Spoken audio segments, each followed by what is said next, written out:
بسم اللہ الرحمن الرحیم۔ سلطانی جمہور کا آتا ہے زمانہ، جو نقش کہن تم کو نظر آئے مٹا دو۔ اٹھو میری قوم کے غریبوں کو جگا دو، کاخ امراء کے در و دیوار ہلا دو۔ عزیز ہم وطنوں، آج ہم جمہوریت کا حقیقی تصور اور اس کے تقاضوں کے بارے میں بات کریں گے۔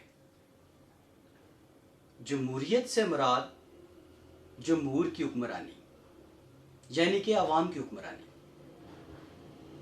According to Rousseau, government of the people, by the people, for the people, یعنی کہ لوگوں کی حکومت، لوگوں میں سے اور لوگوں کے لیے، جسے طاقت کا سرچشمہ عوام کے منتخب پارلیمنٹ کے ذریعے بروئے کار لایا جائے گا۔ اگر ہم تاریخ میں دیکھیں تو آپ کو جو قدیم معاشرے رہے ہیں ان میں بطور روح رواں جمہوریت نظر آئے گی، وہ چاہے قدیم یونان کی ریاستیں ہوں یا وہ برصغیر کا پنچایتی سسٹم ہو، اس کے اندر آپ کو جمہوریت بطور روح کے نظر آئے گی۔ لیکن جو جمہوریت کا جدید تصور ہے، اس کی اگر ہم بات کریں تو یہ جدید تصور جب دنیا زرعی عہد سے نکل کر صنعتی عہد میں قدم رکھتی ہے تو اس کے ساتھ مشین کی ایجاد ہوتی ہے۔ مشین کی ایجاد کے ساتھ جس طرح مشین کے ہر ایک پرزے کی نٹ ہو، سکری ہو، اس کی اہمیت ہوتی ہے، اسی طرح انسانیت اس درجے پہ پہنچ گئی کہ کسی بھی شخص کو سوسائٹی میں سے کاٹا نہیں جا سکتا۔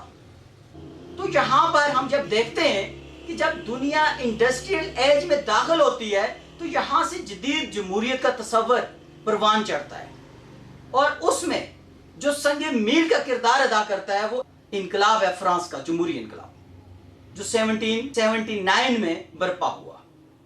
عظیم لوگوں، یہ بات قابل توجہ ہے کہ اس وقت بھی جمہوریت اپنے اس پیوریفائیڈ فارم میں یا جس طرح آج موجود ہے اس فارم میں موجود نہیں تھی۔ یقیناً یہ ارتقاء کے مراحل کو طے کرتے ہوئے آج جدید ترین شکل میں آپ کے سامنے موجود ہے۔ آج دنیا کے اندر دو بڑے جمہوری ماڈل یہاں پر موجود ہیں۔ اس میں اگر ہم بات کریں، ایک صدارتی طرز حکمرانی ہے اور دوسرا پارلیمانی طرز حکمرانی ہے۔ صدارتی طرز حکمرانی کی بات کریں تو اس میں عوام، جمہور، ڈائریکٹلی پریزیڈنٹ کو، صدر کو ووٹ دیتی ہے، اس کا انتخاب کرتی ہے، اور پھر وہ اپنی ٹیم کا انتخاب کرتا ہے جس میں نان الیکٹیبلز لوگ بھی شامل کیے جا سکتے ہیں۔ اور اس ماڈل کی بات کریں تو یہ ماڈل امریکہ کے اندر چل رہا ہے، رشیا میں موجود ہے، ترکی میں موجود ہے، اور بہت سارے دیگر ممالک ہیں جہاں پر صدارتی طرز حکمرانی موجود ہے۔ اسی طرح آپ دوسری طرف دیکھیں، ایک اور جمہوری ماڈل ہے جس میں عوام کی حکمرانی کو انشور کیا جاتا ہے، وہ پارلیمانی طرز حکمرانی ہے۔ پارلیمانی طرز حکمرانی کی بات کریں تو اس میں عوام اپنے نمائندوں کو منتخب کرتی ہے، اور وہ نمائندے پھر لیڈر آف دا ہاؤس یعنی کہ وزیر اعظم کا انتخاب کرتے ہیں، اور وہاں پر اختیار کا منبع اور مرکز وہ وزیر اعظم ہوتا ہے اور اس کی ٹیم ہوتی ہے۔ اسی طرح قدیم دور کے اندر آپ دیکھیں گے جمہوریت کا ایک ڈائریکٹ ماڈل رہا ہے جس میں عوام ڈائریکٹلی قانون سازی کے اندر پارٹیسپیٹ کرتے تھی۔ اسی طرح آگے بڑھیں اگر ہم، تو جو اقوام ہیں وہ جمہوریت کے تصور کو قومی بنیادوں پر لے آئی ہے، یعنی کہ جمہوریت قومی جمہوریت میں کنورٹ ہو چکی ہے۔ یعنی کہ اگر میں بات کروں ایک فیڈریشن کی جس میں مختلف اقوام موجود ہوتی ہیں، اور ان اقوام کے اندر جمہوریت کا جو ماڈل ہوتا ہے اس کو ہم قومی جمہوریت سے تعبیر کرتے ہیں۔ یعنی کہ جتنے بھی ممالک ہیں ان میں سے کثیر ممالک کے اندر آپ کو دو اوانی سسٹم نظر آئے گا، ایک آپ کا اوان بالا اور دوسرا اوان زیریں۔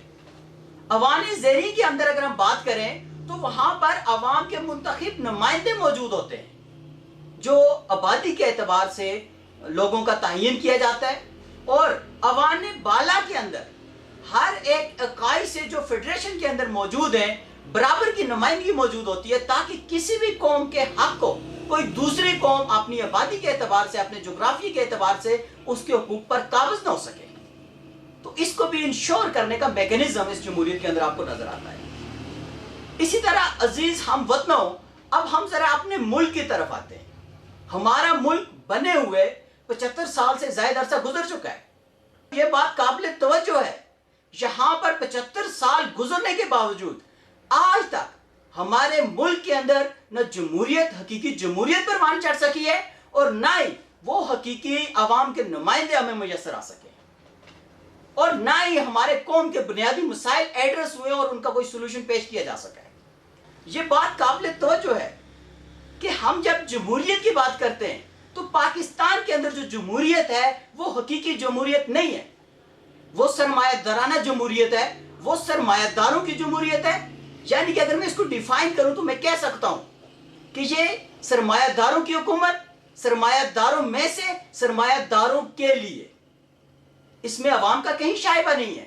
ہر 5 سال بعد یہ ڈھونگ رچایا جاتا ہے کہ ہم آپ کو وہ مینڈیٹ دے رہے ہیں، آپ نے اپنے الیکٹیبلز یا اپنے نمائندوں کا انتخاب کرنا ہے۔ عزیز ہم وطنوں، یہ بات قابل توجہ ہے، یہ دھوکہ دے رہے ہیں، یہ یہاں پر آپس میں جو ان کا ایک بندر بانٹ ہے وہ کر رہے ہیں، اس کے نتیجے میں عوام کو بیوقوف بناتے ہیں کہ یہ ہم الیکشن کروا رہے ہیں یا جمہوری سسٹم ہمارے ملک میں پروان چڑھ رہا ہے۔ تو یہ بات قابل توجہ ہے، اس وقت تک کبھی بھی حقیقی معنوں میں یہاں پر جمہوریت پروان نہیں چڑھ سکتی جب تک معاشی آزادی موجود نہ ہو۔ حقیقی جمہوریت کے لیے عوام کی رائے کا آزاد ہونا ضروری ہے، اور عوام کی رائے اس وقت تک آزاد نہیں ہو سکتی جب تک وہ معاشی طور پہ آزاد نہ ہو۔ اور یہاں پر پھر یہ سوال پیدا ہوتا ہے کہ معاشی آزادی کو کس نے سلب کیا ہوا ہے؟ جب ہم اس کی جڑوں کے اندر دیکھتے ہیں، غور و فکر کرتے ہیں، تو ہمیں نظر آتا ہے ہمارے ملک کے اندر جو گماشتہ سرمایہ داری نظام ہے اور اس کے اوپر سامراج کا قبضہ ہے، اس کے نتیجے میں یہاں کی عوام بنیادی ضروریاتی زندگی سے محروم ہے۔ معاشی عدل قائم کیے بغیر کبھی بھی حقیقی جمہوریت کا جو خواب ہے وہ شرمندہ تعبیر نہیں ہو سکتا۔ عوام کی رائے اس وقت تک آزاد نہیں ہو سکتی جب تک وہ معاشی طور پہ آزاد نہ ہو۔ اس کے لیے آج جو سب سے بڑا تقاضا بنتا ہے ملک پاکستان کے اندر، بالخصوص آج یہاں سماج کے اندر یہ جو فرسودہ نظام ہے جس نے انسانیت کو طبقاتیت کے اندر تقسیم کیا ہوا ہے، یہاں پر عمرہ کا اور غربا کا واضح تقسیم موجود ہے، اس کو ختم کیے بغیر یہ نظام جو نظام اس کو انشور کر رہا ہے وہ نظام سرمایہ داری ہے، اس کو ختم کیے بغیر کبھی بھی حقیقی جمہوریت کا خواب شرمندہ تعبیر نہیں ہو سکتا۔ اس کے لیے عزیز ہم وطنوں، آج کا جو سب سے بڑا تقاضا بنتا ہے، اگر ہم اپنے ملک میں حقیقی جمہوریت کو پروان چڑھتے دیکھنا چاہتے ہیں تو اس کے لیے ضروری یہی ہے کہ اس نظام سرمایہ داری کو، یعنی کہ نظام ظلم کو انقلاب کے عمل کے ذریعے سے اکھاڑ پھینکا جائے۔